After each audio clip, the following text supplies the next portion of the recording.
KPBS On Demand is supported by Paint Care, offering households and businesses in California more than 800 leftover paint drop-off sites for recycling. Quantities of 100-plus gallons of paint may qualify for a large volume pickup. Learn more at paintcare.org.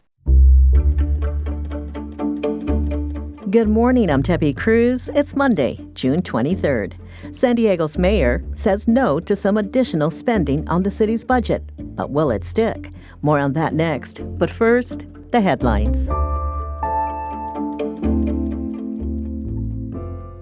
San Diego County leaders will need to come up with an extra $286 million a year or more. That's if congressional Republicans' One Big Beautiful Bill Act passes. That's according to reporting from the San Diego Union Tribune. Under the bill, certain counties would have to pay 25% of SNAP or food benefits. The county's cost for administering the program would also increase. Tomorrow, county supervisors are considering a proposal that would direct staff to look at services most at risk under the bill and to come up with a plan on how the county could cover the additional costs. 7 vote centers in the county's first supervisorial district are now open.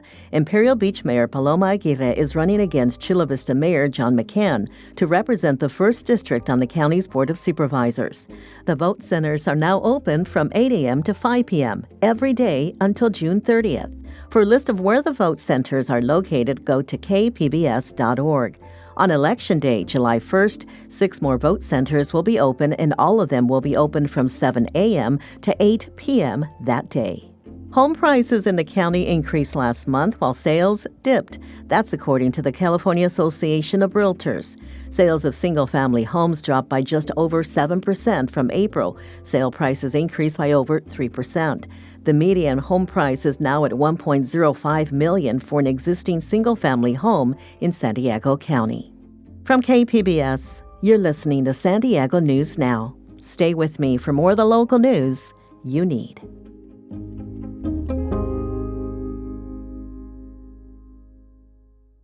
KPBS On Demand is supported by the San Diego County Toyota dealers, offering a new 2025 lineup of vehicles at your local Toyota dealer, including a new Tacoma with turbocharged 4-cylinder engines and a hybrid powertrain option. The San Diego County Toyota dealers. We make it easy.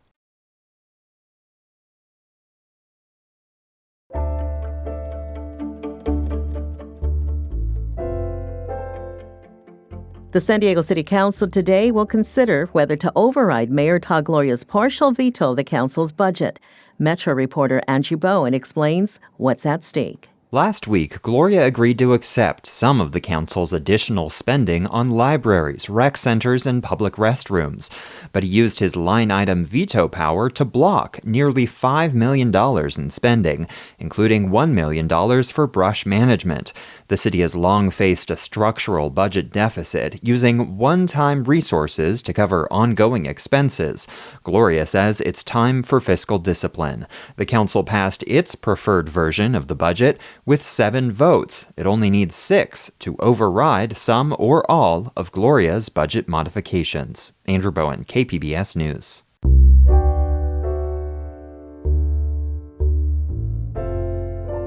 A new COVID variant, nicknamed Razorblade, is spreading across the state. While San Diego's COVID-19 case numbers remain low, hospitalizations increased slightly in the last month. Dr. Davey Smith is an infectious disease specialist at UC San Diego Health. Some people with this new strain have very bad sore throats. So basically, the back of their throat is all irritated, and when they're trying to swallow something, it feels like that's been described as shards of glass. A new Pew Research survey reports most Americans don't see COVID as a major public health threat and rarely wear masks. Smith says that while COVID fatigue is natural, the virus has not gone away.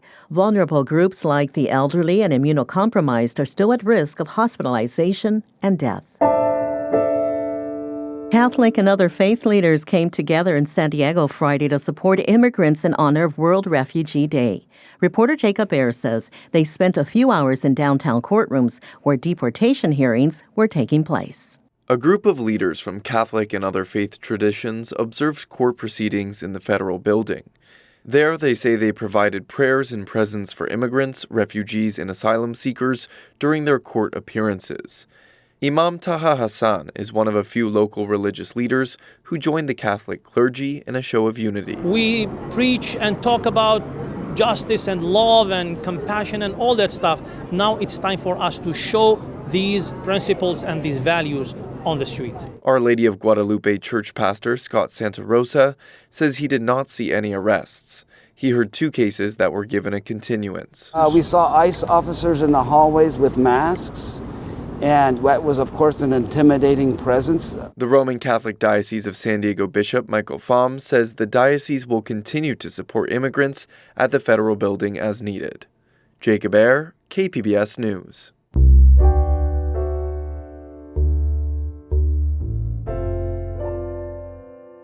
"80 years ago next month, a rock and roll legend was born, Rosie Hamlin, an icon to the Chicano community. As Alexa Lima reports, Hamlin got her start right here in National City. Rosalie Hamlin Mendez was originally born in Oregon, but her father was in the military and their family moved around for years. Eventually, they settled here in National City. She played the classical piano. Rogelio Cázares was Hamlin's neighbor and a close friend. He used to hang out at her house.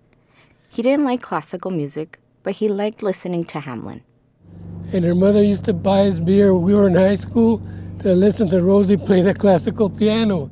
National City is a mostly Latino community.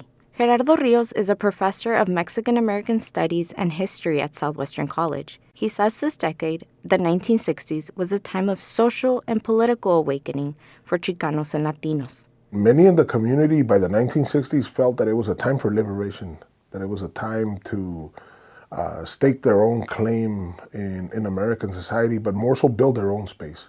Hamlin's biggest dream was to become a singer. She was 14 when she wrote one of her first songs. It was a love poem. She called it Angel Baby. In the summer of 1960, Hamlin and her friends drove to a makeshift recording studio in rural San Marcos to tape the song.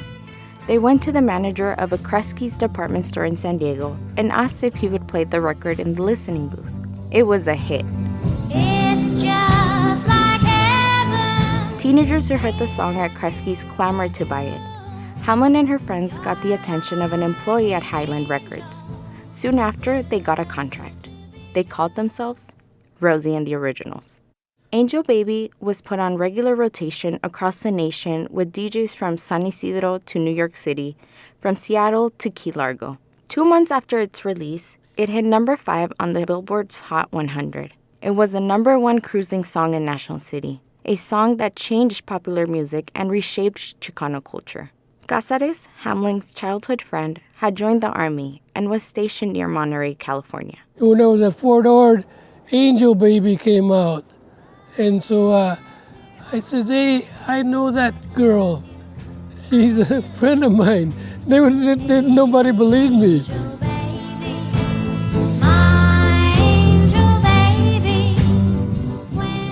Rio says this was all happening against the backdrop of the emergence of civil rights leaders like Cesar Chavez and Dolores Huerta. Chicanos were starting to advocate for themselves and push back against systematic inequalities. Chicanismo was their third space.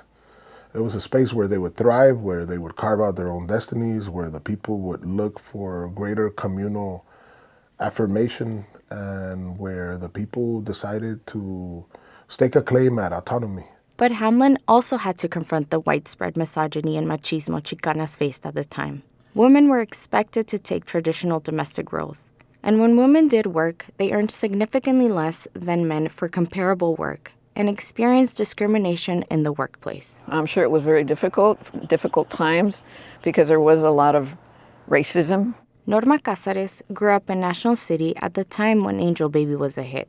Certainly misogynistic people who wouldn't allow her to put her name on it. For Hamlin, the record label didn't give her credit for writing Angel Baby because she wasn't 18 when she wrote it, and because she was a woman. Still, Hamlin continued to become even more famous. Rosie and the Originals performed with some of the greats like Jackie Wilson, Chuck Berry, and Big Mama Thornton. Hamlin was also the first Latina to be inducted into the Rock and Roll Hall of Fame. Through all this, Hamlin fought to reclaim the rights to Angel Baby. She filed a series of lawsuits demanding royalties for its use over the years and credit for her writing. Almost 20 years later, Hamlin won her case. In 2001, Rosie and the Originals released a new version of Angel Baby, this time in Spanglish. Eres mi cielo, eres mi amor. The song Angel Baby sort of became an anthem, for many Chicano families, Mexican-American people, Hispanics in general. She brought pride to the city of National City. To this day, there's still people that talk about it. Angel baby. Rosalie Hamlin died in her sleep in New Mexico in 2017. She was 71. Hamlin proved that love can transcend death. Her music has. Rosie and the Originals have entered immortality. In National City, I'm Alexa Lima for KPBS News.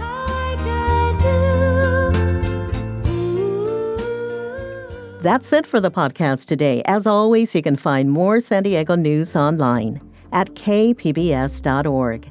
I'm Tepi Cruz. Thanks for listening and have a great Monday.